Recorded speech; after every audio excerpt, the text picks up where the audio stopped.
It's taken 7 hours of hiking to get here. We started off from a place called Sipa, which is about 6 hours north of Mandalay, although it probably isn't actually very far. The roads are just really terrible. So from Sipa, you can go about 10 kilometers from that particular city, and then after that you can't go any further because it's restricted.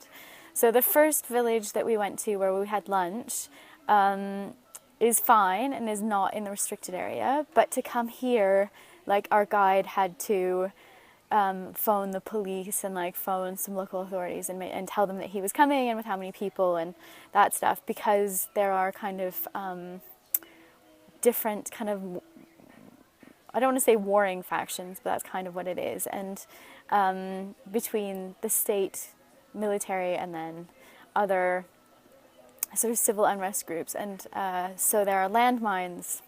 So that is why you can't just go wherever you want to. There's also a curfew here, so you have to be here by 6 p.m. So the first village, so it's just been like really lovely. It's quite sort of hilly, it's moderately mountainous, so there's been a lot of up and down today. There's been a bit of jungle and then walking through like some fields and things. They grow a lot of like tea and corn and other stuff around here.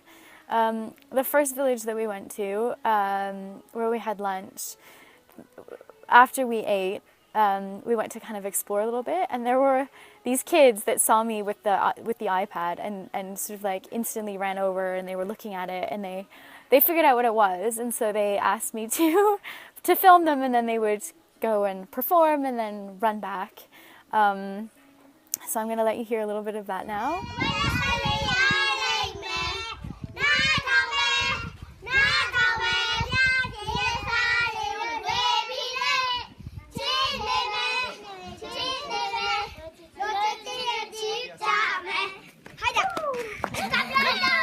So after the village and after that lovely singing, we picked up like a stray dog that's been with us the rest of the day. We'll sleep here and then tomorrow head off and kind of head back towards Sipa.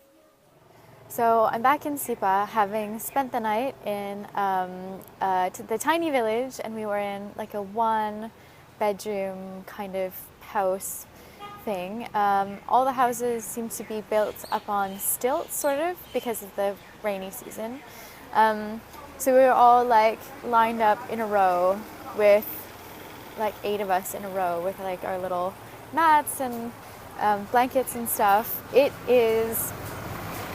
are pretty extreme temperatures here, so during the day it's 32, 33 degrees, and at night it goes down to about 13, 14, so it was freezing, and I didn't sleep very well because I was cold the whole night.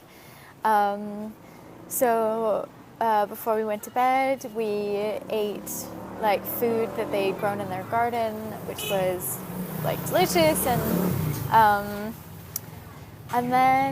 there was like the only electricity that there was one light in the middle of the room that comes from a solar powered generator.